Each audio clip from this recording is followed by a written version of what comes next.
안녕하세요. 선교문학 산책 이은미 인사드립니다. 선교사님들 중에 이런 어린 시절 기억나시는 분 계신가요?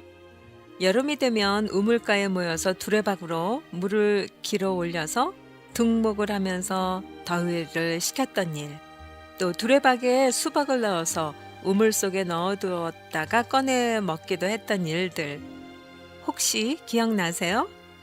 자, 그런데 동네 우물이 하나 둘 자취를 감출 무렵에 뭐가 나타났나요? 집집마다 펌프가 마당 한켠에 자리를 잡았습니다. 이 펌프질을 하기 전에 맨 먼저 물을 붓죠. 이 물을 무슨 물이라고 하죠? 네, 맞습니다. 마중물. 이 마중물을 붓고 펌프질을 하면 저 깊은 곳에 샘물이 올라오고요. 잠시 후면 얼음물같이 차가운 물이 올라왔죠. 펌프질을 해서 올라오는 물로 둥목을 하면 무더위도 맥을 못 추고 도망을 했습니다. 세숫대야에 시원한 물을 담아 책상 아래 놓고 의자에 앉아서 발을 담근 채 공부를 하면 더운 줄 모르고 독서 삼매경에 빠져들 수도 있었고요. 펌프가 사라진 지도 꽤 오래됐습니다. 집집마다 수도가 들어와 편리해지기는 했지만 이 편리함을 얻는 대신에 이런 추억을 담보로 편리함을 얻게 되었습니다. 지금은 수도꼭지에서 나오는 물도 마음 놓고 먹을 수 없는 세상이 되어버렸잖아요. 조금 불편했던 그 시절이 오히려 그리워지는 요즘입니다. 예전에 저희 할아버지가 이런 말씀을 하셨어요. 너희들 마중물 같은 사람이 되어야 한다라는 말씀을 해주셨는데 글쎄요, 그렇게 살지 못했던 것 같습니다. 마중물은 샘물을 끌어올리고 나면 자신을 드러내지 않죠. 오직 저 깊은 땅 속에 있었던 샘물이 솟아나게 하는 것입니다. 오늘 선교 문학 산책을 시작하면서 마중물과 같은 방송이 되자, 그래서 방송을 들으시는 모든 분들의 마음속 깊이에 있는 여러 가지 문제들을 다 끌어올려서 샘물로 바꿔드리는 마중물 방송이 되자 하는 마음으로 시작했습니다. 세계 소식 이어드릴게요.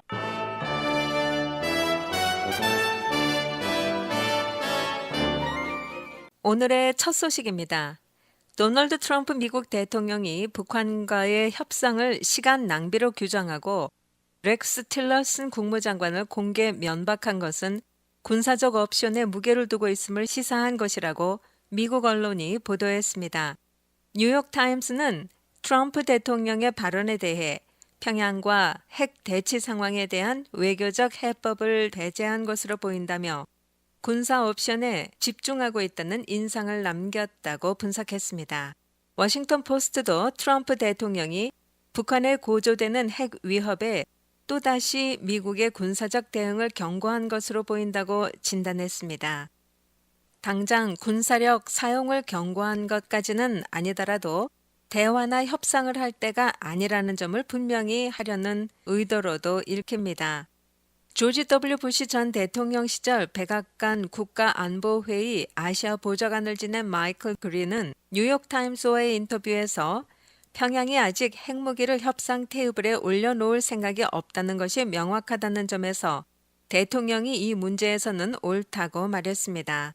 일각에서는 트럼프 대통령과 틸러슨 장관이 배드캅, 거친 경찰과 굿캅, 온건한 경찰 역할을 나눠 맡아 북한을 어르고 달래는 전략을 구사하는 것이라고 보고 있지만 민감한 시기에 이례적으로 대통령이 국무장관에게 공개 망신을 준 것은 그런 차원을 넘었다는 시각이 지배적입니다. 다음 소식은 영국으로 가볼까요? 영국의 싱크탱크인 왕립국방연구소가 미국과 북한 간의 긴장이 고조돼 전쟁이 일어날 가능성이 있다며 영국을 비롯한 각국은 모든 시나리오를 상정하고 대응을 검토해야 한다고 강조했습니다.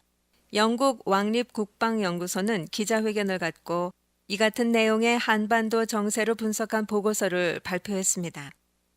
왕립국방연구소의 말콤 찰머스 교수는 북한이 지난 7월에 대륙간 탄도미사일 RCBM인 화성 14호를 발사한 것을 계기로 미국과 북한의 충돌은 현실성을 띄워오고 있다고 지적했습니다.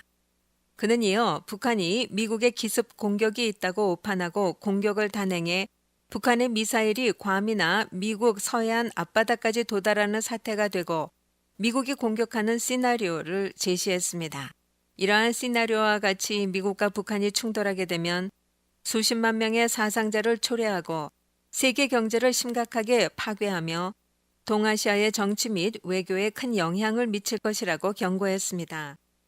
보고서는 또 미국의 도널드 트럼프 대통령이 군사력 행사를 선택한다는 것이 지금으로서는 상상하기 어렵다고 하나 북한이 핵무기로 공격하는 힘을 가지기 전에 문제 해결에 나설 가능성도 배제할 수 없다고 지적했습니다. 트럼프 대통령이 미국 프로풋볼 NFL을 압박하고 있다는 소식입니다. 국가 연주 도중 무릎 꿇기 행위를 비판하는 도널드 트럼프 미국 대통령에 대한 비난 여론이 확산하자 트럼프 대통령이 무릎 꿇기 금지 규정을 만들라며 NFL 미국 프로풋볼을 압박하고 있습니다. 트럼프 대통령은 트위터에 NFL은 모든 종류의 규칙과 규정이 있다.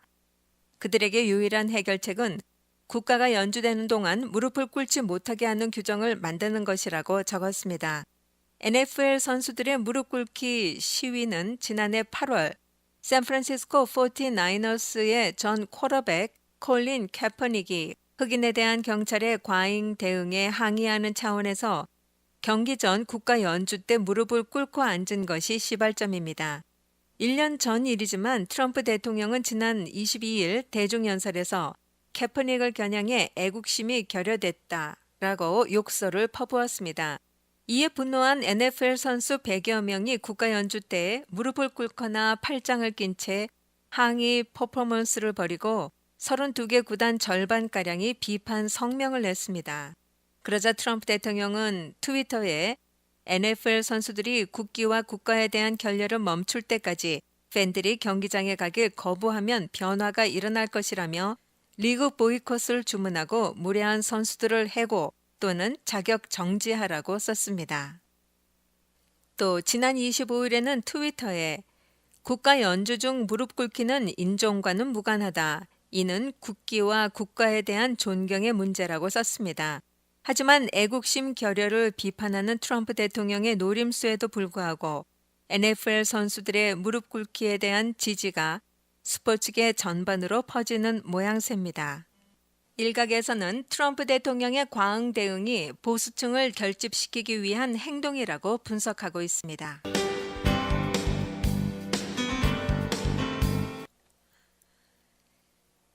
사우디에서 여성이 여전히 할 수 없는 8가지 소식이 올라와 있는데요. 여러분과 함께 나누고 싶습니다. 지난 26일 외신은 세계에서 유일하게 여성 운전을 금지한 사우디아라비아가 내년 6월 말부터 이를 허용하기로 했다는 소식을 전했네요.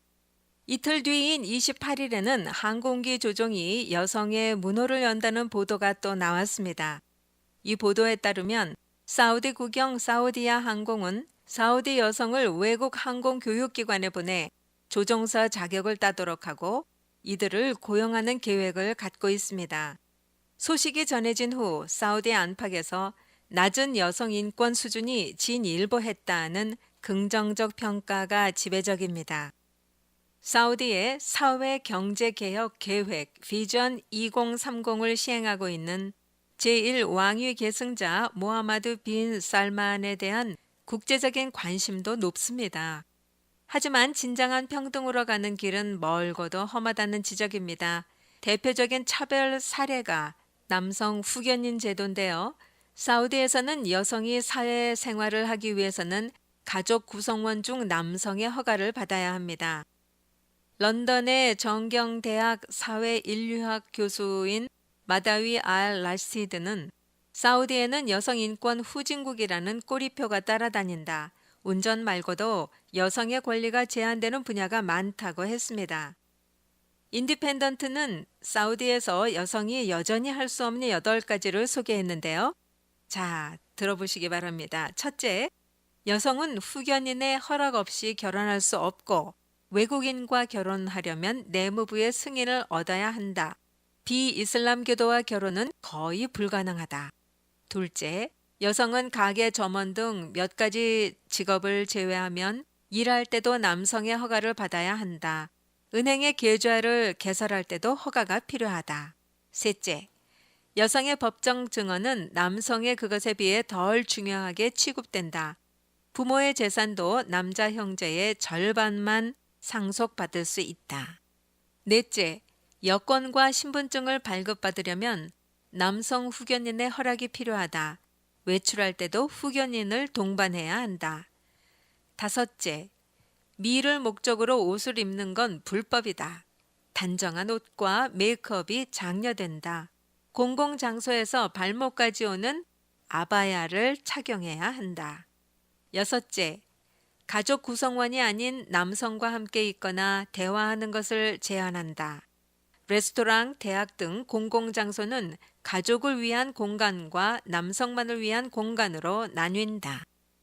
일곱 번째, 긴급한 치료와 수술을 받기 전 남성 가족이나 친척의 서명을 받아야 한다. 마지막 여덟 번째인데요. 이혼한 여성의 경우 아이가 7살, 남자아이, 또 여자아이 9살이 될 때까지만 양육할 수 있다.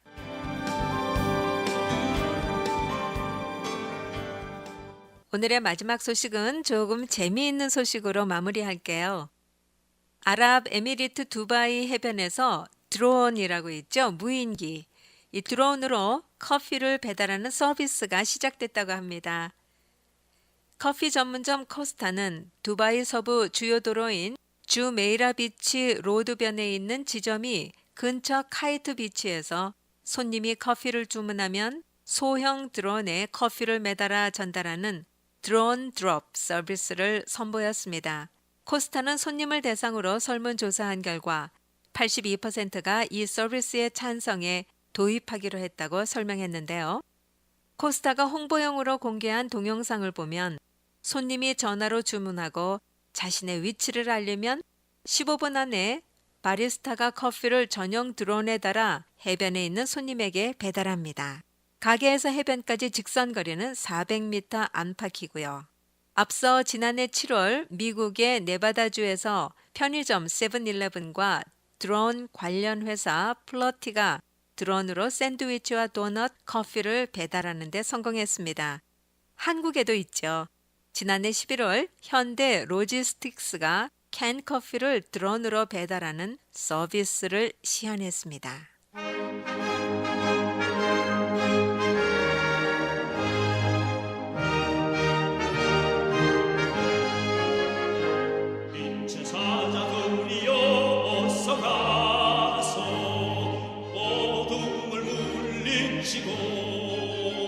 주의 진리 모르는 백성에게 복음의 빛 비춰라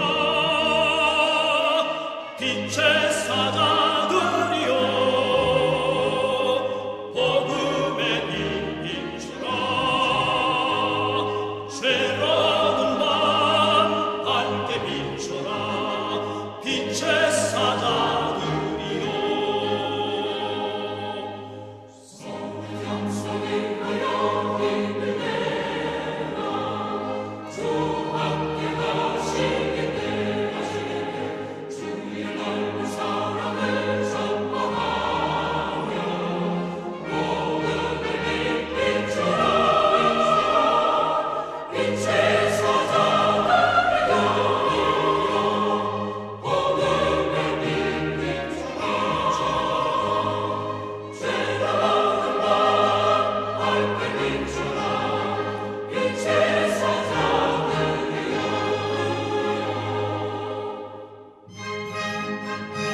별을 접는 여인. 몇 해 전 일입니다. 나는 어느 조그만 변두리 중학교로 전근을 가게 되었는데요. 그때 나의 자리는 어떤 여선생님의 건너편이었습니다. 우리 사이에는 낡은 철제 책상이 2개, 그리고 그 경계선쯤 되는 곳에 크리스탈 꽃병이 하나 놓여 있었습니다. 그녀의 피부는 흰 편이었고 치열은 아주 가지런했습니다. 소리 없이 웃는 모습이 소녀처럼 해사했고요. 그 크리스탈 꽃병과도 같았습니다. 나는 가끔 꽃병 너머로 그녀 쪽을 건너다 보곤 했습니다. 그때마다 움직이고 있는 그녀의 희고 가냘픈 손이 나의 시선에 들어오곤 했습니다. 색종이로 별을 접고 있는 것이었습니다. 공책 한 칸 너비만큼씩 잘라놓은 색종이를 오각형이 되게 요리조리 접는 것입니다. 접기가 끝난 것은 손톱 끝으로 5개의 귀를 살리면서 허리깨를 살짝 눌러주면 금세 살이 통통한 아주 예쁜 별이 태어나는 것이었습니다. 어떤 때는 종이를 손가락 너비만큼, 또 어떤 때는 대나무 자의 너비만큼 잘랐는데 그렇게 되면 그만큼 큰 별이 되는 것이었습니다. 그래서 그녀의 책상은 언제나 오색 종이가 색색으로 널려져 있었습니다. 색종이가 없을 때는 낡은 잡지에 화보를 잘라서 별을 접기도 하고, 그것도 없을 때는 상품 광고지로도 대신했습니다. 아무리 쓸모없는 종이라도 그녀의 손에만 들어가면 요술처럼 오색이 찬란한 별이 되곤 하는 것이 너무도 신기했습니다. 별사탕을 봉지째 터뜨려 놓았다고나 할까요?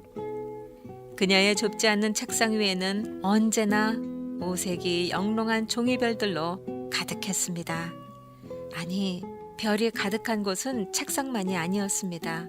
서랍 속이 그랬고 도시락 가방 속이 그러했으며, 그리고 그녀의 코트 주머니 속이 또한 그러했습니다. 아무데나 그처럼 별이 흔했던 것은 그녀가 별을 접는 데에 장소나 시간 같은 것이 따로 정해져 있지 않았기 때문이었습니다. 버스를 타면 버스 안에서, 전철을 타면 전철 안에서 별을 접었습니다. 병원 대합실이거나 전철 대합실이거나 틈만 나면 그녀는 주머니에서 색종이를 꺼내서는 또 별을 접었습니다. 별을 접고 있는 그녀를 보고 있으면 마치 피터팬 영화를 보고 있는 듯 나도 모르는 사이에 환상의 세계로 빨려 들어가는 것만 같았습니다.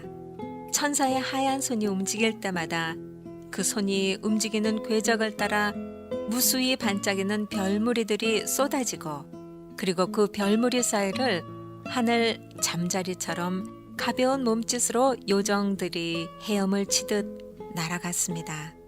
그래서 그녀가 별을 접는 것을 보고 있다가 내려야 할 정거장도 잊어버리고는 2 정거장이나 지나고 나서야 허둥대며 내리는 사람도 있었습니다. 그렇게 정성을 들여서 만든 별이지만 그것에 연연해하지는 않았습니다. 언제든지 가지고 싶어하는 사람이 있으면 아낌없이 주어버리는 것이 그녀의 별이었습니다. 전철 아니거나 버스 안에서거나 아이들이 칭얼대면 그녀는 주머니 속에서 한 움큼씩 별을 꺼내서는 우는 아이들의 손바닥에 놓아주곤 했습니다. 울던 아이들은 울음을 멈추었고, 짜증스런 얼굴을 했던 어머니들의 얼굴에는 미소가 돌았습니다. 언젠가 새로 부임한 처녀 선생님이 그녀의 별을 보고 너무나 좋아하자 그날 접은 별을 아낌없이 모두 주워버리기도 했습니다.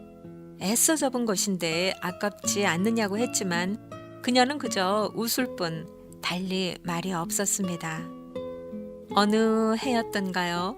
그녀가 1학년 담임을 맡은 적이 있었습니다. 그녀는 60명이 넘는 아이들의 생일을 모두 기억해 두었다가 그날이 되면 손수 만든 셀로판지 주머니에 오색이 영롱한 별을 가득히 넣어서는 축하 카드와 함께 선물로 주는 것이었습니다. 방학 동안에 생일이 든 아이들은 행여 못 받을까 해서 조바심이었지만 개학날이면 그 아이들에게도 어김없이 다 나누어 주었습니다. 가난과 무관심 속에서 자란 이 학교 아이들에게 이 종이별은 그냥 종이별일 수가 없었습니다. 그것은 따뜻한 사랑이고 아름다운 꿈이었습니다. 그리고 먼 훗날까지 잊혀지지 않고 오래오래 그들의 기억 속에서 반짝일 진짜 별이었습니다. 별이 가득한 주머니를 받아들고 교무실 문을 나서는 아이들의 두 눈동자가 별처럼 빛나던 것을 나는 지금도 기억하고 있습니다. 그녀와 마주 앉았던 한 해가 어느덧 지나갔습니다. 그동안 나의 눈에 비친 그녀는 언제나 처음 인상 그대로였습니다. 평온하고 따뜻하고 그리고 행복해 보였습니다. 그녀의 얼굴에서는 세파가 남긴 어두운 흔적은 찾을 수가 없었습니다. 유복한 가정에서 태어나 훌륭한 남편을 만나 예쁜 아이들이랑 함께 행복하게 살아가는 그런 여인에게서만이 풍기는 분위기가 그녀에게 있었습니다. 해서 그녀의 주위는 늘 밝고 따스한 기운이 감도는 것 같았습니다. 그렇지만 사실은 그렇지가 않았습니다. 그것을 안 것은 그 다음 해 봄, 신학기가 되어 그녀가 다른 학교로 전근을 가고 난 후였습니다. 그녀는 미망인이었습니다. 어려서는 일찍 부모를 여의었고 젊어서는 남편을 외국에 보내고 늘 떨어져 살아야 했습니다. 그러던 어느 날 기다리던 남편이 돌아왔지만 그것은 남편이 아니라 냉동된 시신이었습니다. 사인도 유언도 없었습니다. 3번을 죽으려고 했답니다. 그러나 3번 다 실패했습니다. 울 수조차 없었습니다. 아이들 때문이었습니다. 언젠가부터 그녀는 별을 접기 시작했습니다. 그리고 그 후부터 울지 않게 되었습니다. 아니, 눈물을 흘리지 않고 우는 법을 깨닫게 된 것입니다. 세상에는 아름다운 것들이 많습니다. 그러나 그중 아름다운 것은 눈물 속에서 피어나는 웃음이 아닌가 합니다.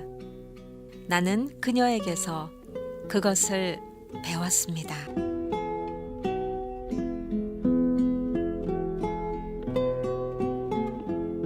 주께서 우리와 함께 하시는 한 고난은 더 이상 고난이 아닌 줄 믿습니다. 고난 뒤에 주시는 주님의 축복을 생각하고 잃은 것보다 얻은 것이 얼마나 많은지를 기억하면서 우리 힘을 내십시다. 주님 손잡고 일어섭시다.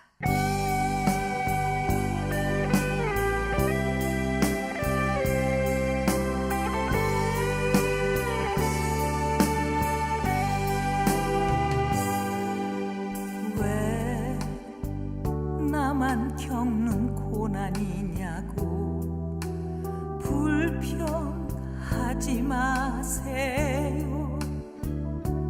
고난의 뒤편에 있는 주님이 주실 축복 미리 보면서 감사하세요.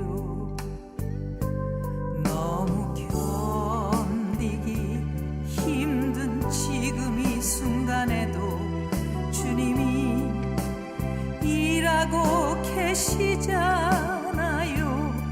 남들은 지쳐 앉아 있을지라도 당신만은 일어서세요. 힘을 내세요. 힘을 내세요. 주님이 손잡고 계시잖아요. 주님이 나와 함께함을 믿는다면 어떤 고난도 견딜 수 있잖아요. 왜 이런 슬픔 찾아왔는지 원망하지 마세요. 당신이 잃은 것보다 주님께 받은 은혜 더욱 많음에 감사하세요. 너무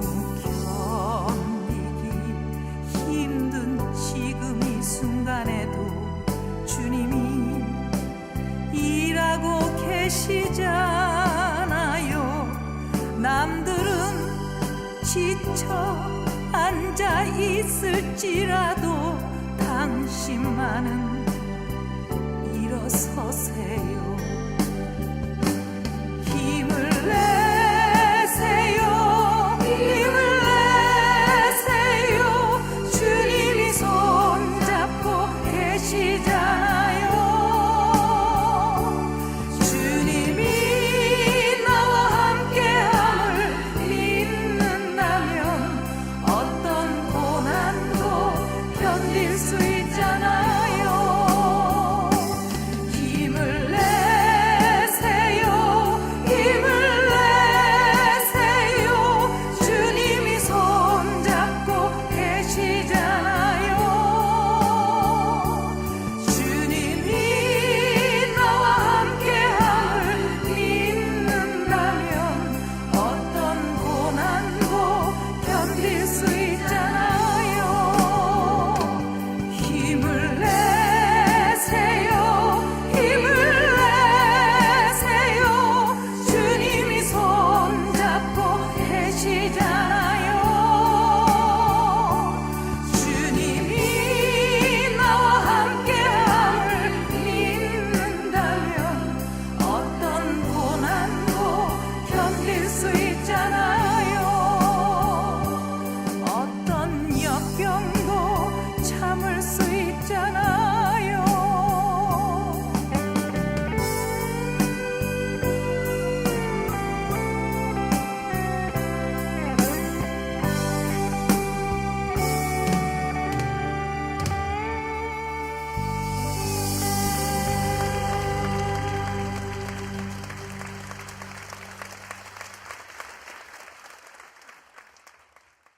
선교지 소식입니다.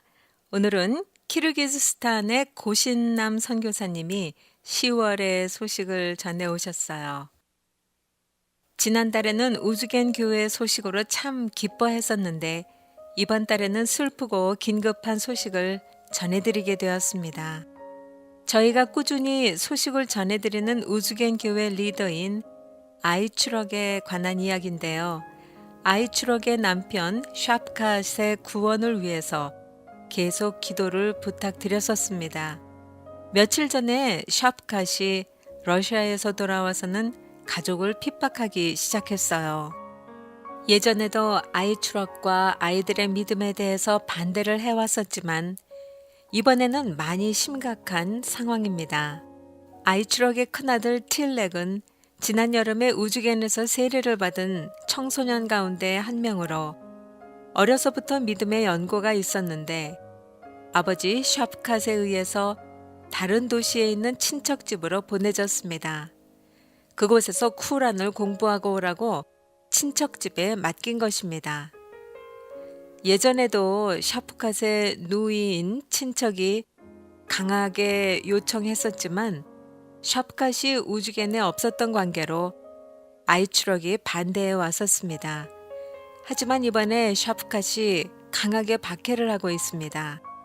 심지어 아이추럭을 집에서 내쫓아서 현재 우즈겐 교회에 머물고 있습니다. 이 일로 인해서 아이추럭이 큰 시련 가운데 있을 뿐만 아니라 큰아들 틸렉과 다른 자녀들 3명까지 어려운 상황에 놓여 있습니다. 감사하게도 아이추럭이 지금까지는 담대하게 잘 견디고 있고 믿음을 지키는 고백들이 넘치고 있습니다.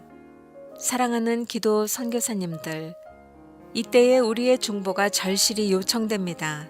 여러분의 기도가 한 영혼을 바꿀 수 있습니다. 시편 133편 3절 헐몬의 이슬이 시온의 내림과 같이 저 땅에 아이추럭과 틸렉에게 하나님의 은혜가 임하도록 기도해 주십시오. 안식년으로 미국에서 지낸 지 1달 반이 지나가고 있습니다. 점차 하나씩 적응해 가고 있어서 하나님의 은혜에 감사하고 있습니다. 저는 지난주에 교차 문화학 강의를 들었습니다. 한 주간 동안 가정을 떠나서 다른 도시를 다녀왔는데 아내가 많이 힘들었던 것 같습니다. 혼자서 상담학 공부를 하면서 아이들을 돌보며 남편의 빈자리를 메우는 것이 쉽지 않았던 모양입니다. 2주 후에 또다시 한 주간 공부하러 자리를 비워야 하는데 기도가 많이 요청됩니다. 저는 강의를 잘 따라가고 있으며 내년 3월까지 박사학위 논문을 제출하기로 했습니다. 안식년 기간에 학위 과정을 마무리하는 것이 바람이었는데 지혜롭게 잘 감당할 수 있도록 기도해 주십시오. 아내인 심영미 선교사도 학업에 최선을 다하고자 이번 학기에는 2개 과목을 수강하고 있는데 매주 읽기 숙제와 과제 제출로 인해서 많이 지치고 있습니다. 지혜와 건강을 위해서 기도해 주십시오. 아이들은 은서와 은솔이 잘 적응하고 있고 은호는 점차 나아지고 있습니다. 아직도 밤마다 내일은 학교 안 가면 안 되냐고 물어보지만 조금씩 적응하고 있는 모습이 보여서 감사하고 있습니다.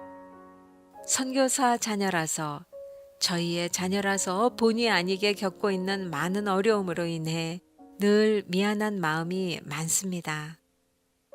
오슈에서 오랫동안 사역하면서 마음에 품고 있던 한 가지 기도 제목이 있었습니다. 현지 사역자들이 지속적으로 건강하게 사역할 수 있도록 돕고자 하는 마음입니다. 상처받고 고난 가운데 있음에도 불구하고 위로받고 쉬지 못하는 현지 사역자들이 아무런 걱정 없이 편안하게 쉴 수 있고 재충전할 수 있는 공간이 있었으면 좋겠다는 기도 제목이었습니다.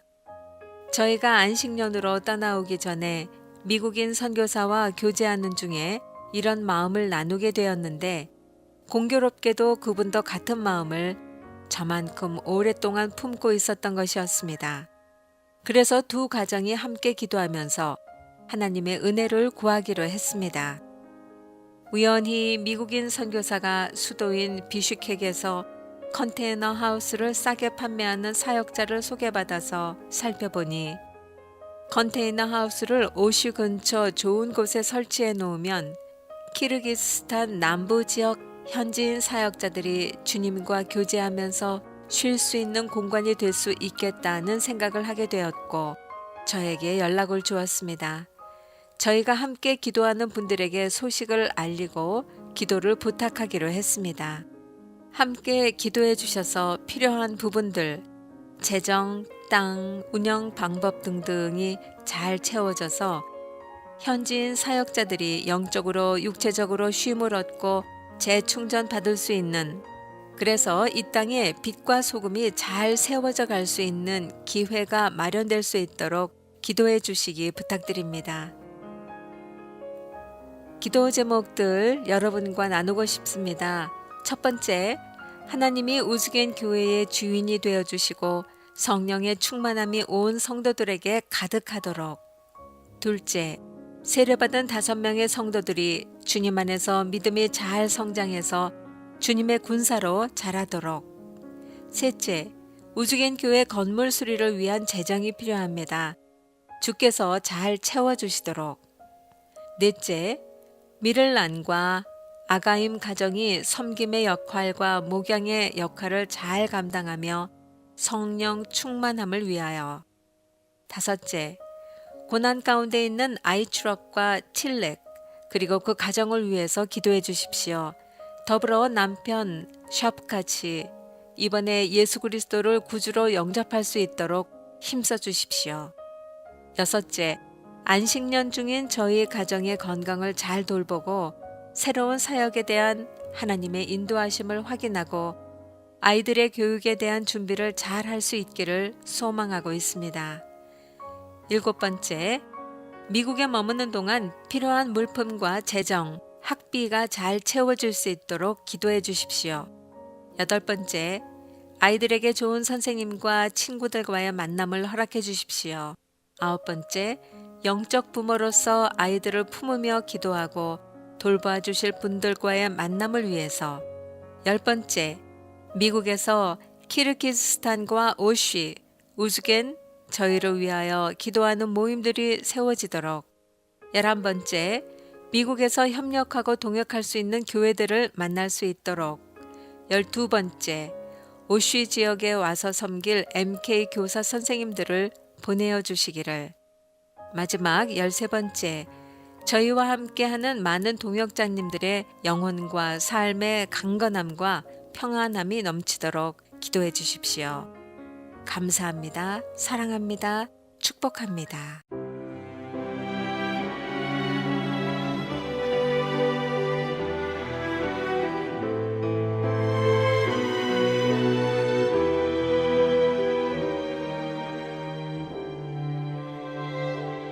내 눈 주의 영광을 보내 우리 가운데 계신 주님 그 빛난 영광 온 하늘 덮고 그 찬송 온 땅 가득해 내 눈 주의 영광을 보내 찬송 가운데 서신 주님 주님의 얼굴을 온 세상 향하네 권능의 팔을 드셨네 주의 영광 이곳에 가득해 우린 선의 주님과 함께 찬양하며 우리는 전진하리 모든 열방 주 볼 때까지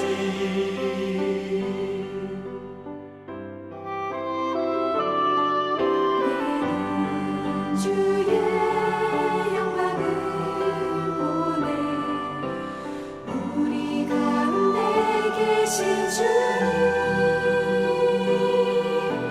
그 빛난 영광 온 하늘 덮고 그 찬송 온 땅 가득해 내 눈 주의 영광을 보내 찬송 가운데 서신 주님 주님의 얼굴을 온 세상 향하네 권능의 팔을 드셨네 주의 영광 이곳에 가득해 우린 선의 주님과 함께 찬양하며 전진하리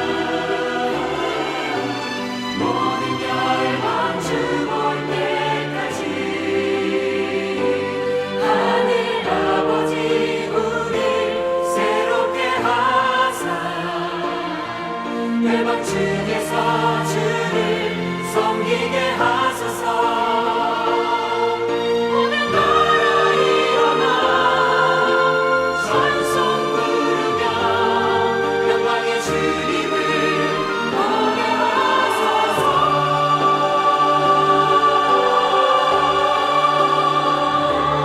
주의 영광 이곳에 가득해 우린 선의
자, 여러분과 함께 시간을 지내다 보니까 벌써 마지막으로 전해드리는 코너가 됐습니다. 여러분은 여러분의 어머니와 어떠한 추억이 있으세요? 오늘은 처음 오프닝 멘트부터 추억 이야기를 많이 한 것 같은데요.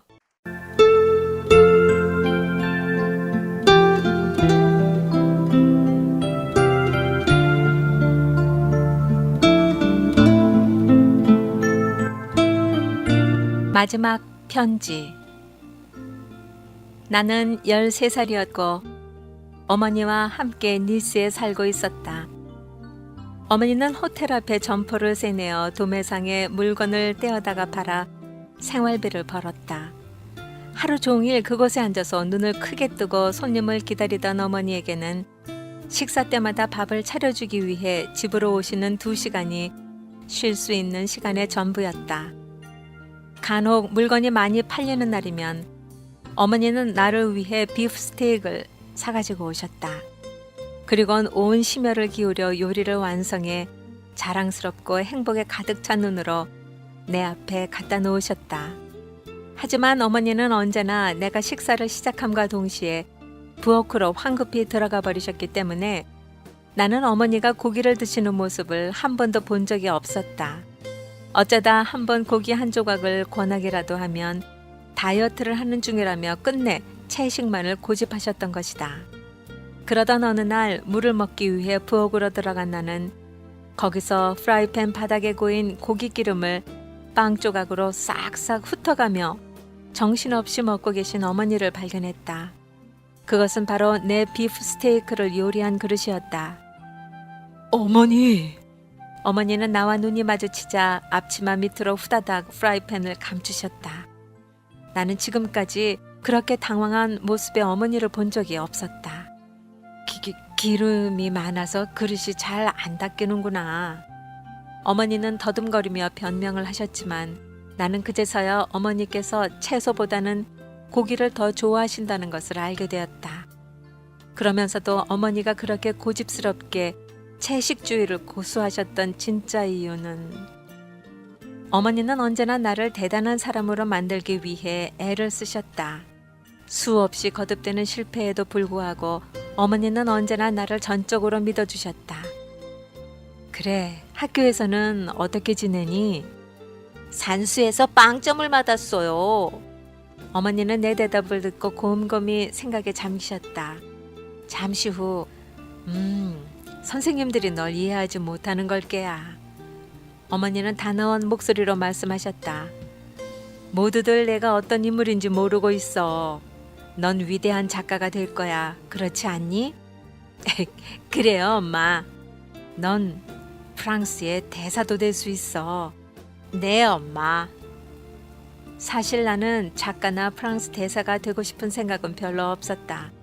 하지만 나를 바라보는 어머니의 진지한 눈빛을 바라보고 있노라면 그런 내색을 하지 못하고 무조건 고개를 끄덕이지 않을 수 없었다.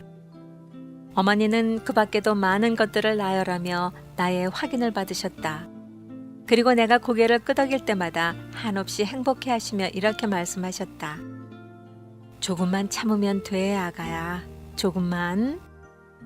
내가 16살이 되자 우리는 형편이 많이 나아졌다. 어머니는 친지의 주선으로 니스에 있는 호텔 겸 아파트의 지배인이 되었다. 어머니는 매일 아침 6시에 일어나 차를 한 잔 마시고는 지팡이를 짚고 비파 시장으로 가셨다. 돌아오시는 어머니의 손에는 언제나 나에게 줄 꽃과 과일이 하나로 만겨 있었다. 그러던 어느 날 메뉴를 정하고 물건을 배달하러 온 상인들을 만나기 위해 2층 레스토랑에서 주방에 이르는 계단을 20번도 넘게 오르내리던 어머니는 마침내 의자에 무너지듯 주저앉았다. 얼굴이 납처럼 창백해지고 입술은 푸른색을 띠었다. 빨리 이분을 침대로 모셔요. 마침 손님 중에 의사가 있어서 어머니는 신속하고도 정확한 응급처치를 받을 수가 있었다. 그 의사는 어머니 옆에 걱정스럽게 앉아있던 나를 부르더니 조용히 얘기를 시작했다. 당뇨가 아주 심하신 것 같군. 그래도 인슐린 주사를 너무 많이 맞으면 위험하니까 잘 조절해서 놔드리도록 하게. 예? 당뇨라니요? 나는 어머니가 아프다는 사실을 처음 들었다. 설마 모르고 있지는 않았겠지? 벌써 몇 년은 알아오신 것 같은데.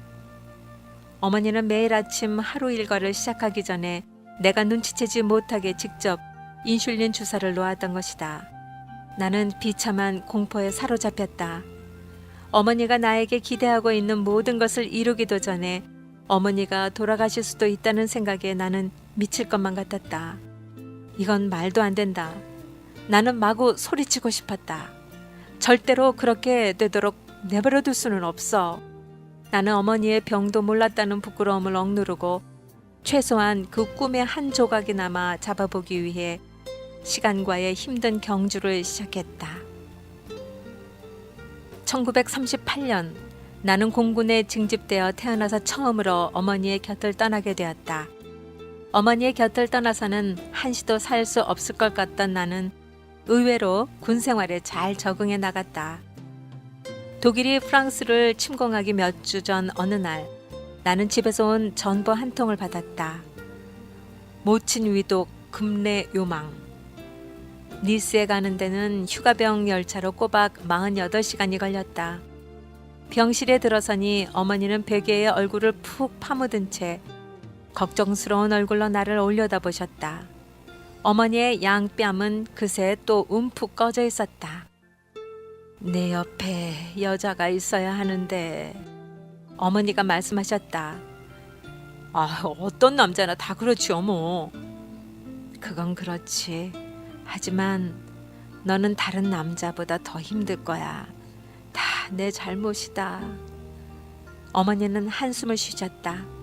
우리는 잠깐 카드놀이를 했다. 어머니는 때때로 눈을 들어 속으로 무엇인가를 계산하시는 듯 의미심장한 눈길로 나를 살펴보곤 하셨다. 나는 어머니가 또다시 나를 위해 어떤 계획을 세우고 있다는 것을 알았다. 그러나 그것이 무엇인지는 짐작조차 할 수가 없었다. 특별 휴가 기간이 끝났다. 어머니와 다시 이별을 해야 할 순간이 왔을 때 나는 아무런 말도 할 수가 없었다. 그러나 되도록 밝은 얼굴로 용감하게 대처하기로 했다. 자, 그럼 안녕히 계세요, 어머니. 나는 미소 지으며 어머니의 뺨에 입을 맞추었다. 그 미소가 나에게 얼마나 고통스러웠는지를 아는 사람은 역시 용감하게 미소를 짓고 계시던 어머니 한 사람뿐이었을 것이다. 프랑스가 항복한 후 나는 영국 공군에 배속되었다. 영국에 도착한 지 얼마 안 되어 어머니의 첫 번째 편지가 도착했다. 그 편지는 스위스에 사시는 어머니의 친구에게 비밀리에 보내졌다가 그 친구가 다시 런던으로 보낸 것이었다. 그 후로 3년 6개월 동안 내가 다시 니스의 집으로 돌아갈 때까지 그 편지들은 내가 있는 곳이면 어디라도 꾸준히 쫓아다녔다. 훌륭하고 사랑스러운 내 아들아. 편지는 이렇게 시작되고 있었다. 우리 모두는 감사하고 경탄하는 마음으로 네가 하늘에서 올린 뛰어난 전파를 신문에서 읽고 있단다. 활짝 펼쳐진 너의 날개는 적의 간담을 서늘하게 하고 있더구나. 어머니는 또 이런 말도 쓰셨다. 신문에 내 이름이 안 나도록 조처한 건 정말 잘한 일이다. 이름이 알려지게 되면 네가 처신하기가 얼마나 힘이 들겠니. 어머니는 너무나도 당연하게 그 모든 승리의 공을 나의 것으로 돌리고 계셨다. 아마도 뷔파 시장의 좁은 골목길은 내가 세운 무훈의 이야기들로 메아를 치고 있을 것이다. 시간이 갈수록 어머니의 편지는 점점 짧아지기 시작했다. 어떨 때는 연필로 급히 휘갈겨 쓴 편지들이 한 번에 4-5통씩 도착하기도 했다. 순서도 날짜도 없었다. 아들아, 나는 내가 자랑스럽다. 프랑스 만세. 전에 받았던 편지에서는 근심의 흔적이라고는 찾아볼 수가 없었다. 그러나 최근에 받은 편지에는 어떤 슬픔 같은 것이 깃들어 있었다. 네게 부탁이 있다. 이젠 제발 나를 생각하지 말고 용기를 가져라. 이젠 더 이상 엄마가 필요한 나이가 아니란 걸 명심해라. 난 아주 건강하단다. 안녕. 사랑하는 엄마가. 나는 납덩이를 삼킨 것처럼 가슴이 무거워졌다. 뭔가가 있다. 편지에는 없지만 좋지 않은 일이 일어난 것을 느낄 수가 있었다. 그러나 어찌됐든 간에 가장 중요한 것은 어머니가 아직 살아있다는 사실이었다. 그 사실은 소망과 승리를 안고 고향으로 돌아가겠다는 나의 신념을 날이 갈수록 강하게 만들었다. 연합군의 노르망디 상륙 작전이 성공적으로 수행되고 난 후 나는 리스에서 온 편지를 받았다. 이것이 내가 전선에서 받은 마지막 편지였다. 사랑하는 아들아, 우리가 헤어진 지 벌써 여러 해구나. 내 걱정은 마라. 그런데 내가 집에 돌아와서 그동안의 일을 모두 알게 되었을 때 나를 이해해 주면 좋겠구나. 난 달리 어떻게 해볼 방도가 없었단다. 내게 용서받을 일이 도대체 무엇일까? 그동안 재혼이라도 하셨단 말인가? 나는 머리를 싸매고 이리저리 궁리해 보았지만 도무지 알 수가 없었다. 파리는 곧 해방의 날을 맞이할 시점에 와 있었다.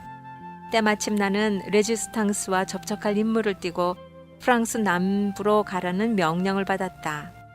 이제 곧 어머니를 만날 수 있다고 생각하니 가슴이 뛰었다. 활짝 열린 미래에 대한 확신을 가지고 어머니에게 가는 것이다. 레지옹 도네르 훈장과 십자 무공 훈장, 또 초록과 검정 리본의 영토 해방 훈장이 가슴에 달려 있고 제법 인기를 끌고 있는 나의 소설 유럽식 교육이 가방 속에 들어 있었으며 전쟁 중에 세운 나의 공로를 인정하여 대사관에 서기관직을 주겠다고 외무성에서 보내온 편지가 우옷 주머니에 고이 간직되어 있었다. 하지만 내가 메르몽 호텔에 도착했을 때 나를 반겨주는 사람은 아무도 없었다. 사람들은 어머니를 알지 못했다. 어머니의 친구들도 뿔뿔이 흩어져 버리고 없었다. 나는 어머니의 소식을 알기 위해 미친 듯이 헤매고 다녔다. 내가 진실을 알아내는 데는 여러 날이 걸렸다. 어머니는 3년 반 전에, 그러니까 병원에서 내가 작별 인사를 하고 군대로 돌아간 후 얼마 지나지 않아 세상을 떠나셨다. 어머니는 당신께서 받쳐주지 않으면 내가 결코 혼자 설 수 없다는 것을 알고 계셨고, 그래서 거기에 대비한 계획을 세우셨던 것이다. 돌아가시기 전 마지막 일주일 동안 어머니는 자신이 가지고 있는 모든 힘을 다 짜내어 거의 250통이나 되는 편지를 써서 스위스에 있는 친구에게 보냈다. 그곳에서 날짜가 없는 편지들이 일정한 간격을 두고 내게 재발송되었던 것이다. 바로 그것이었다. 내가 마지막으로 어머니를 만나러 갔을 때 어머니의 눈 속에 어리던 그 의미심장한 표정 뒤에 숨은 사랑하는 아들에 대한 마지막 계획은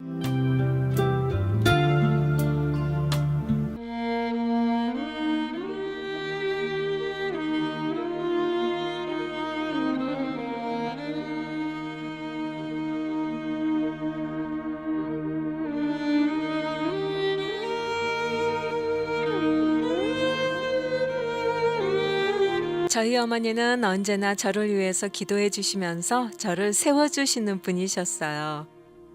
오늘의 마지막 곡 You Raise Me Up 전해드리면서 이 시간 마치겠습니다. 이은미였습니다. 안녕히 계십시오.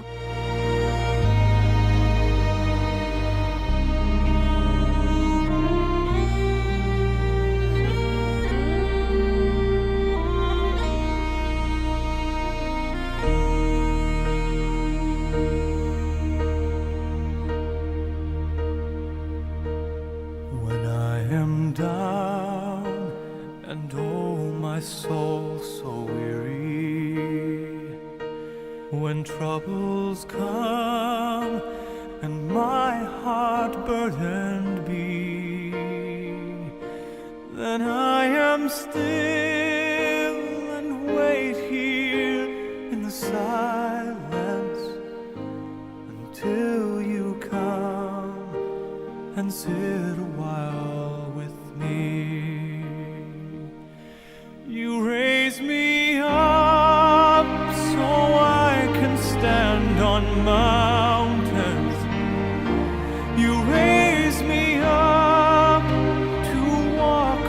stormy seas. I am strong when I am on your shoulders. You raise me up to more than I can be.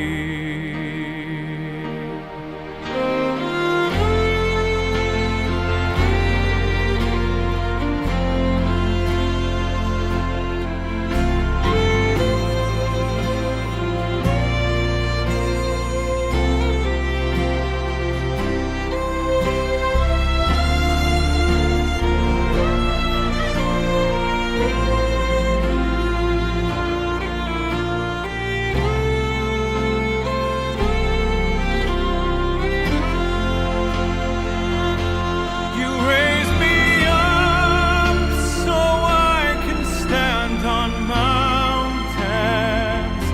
You raise me up to walk on stormy seas. I am strong when I am on your shoulders. You raise me up to more than I can be.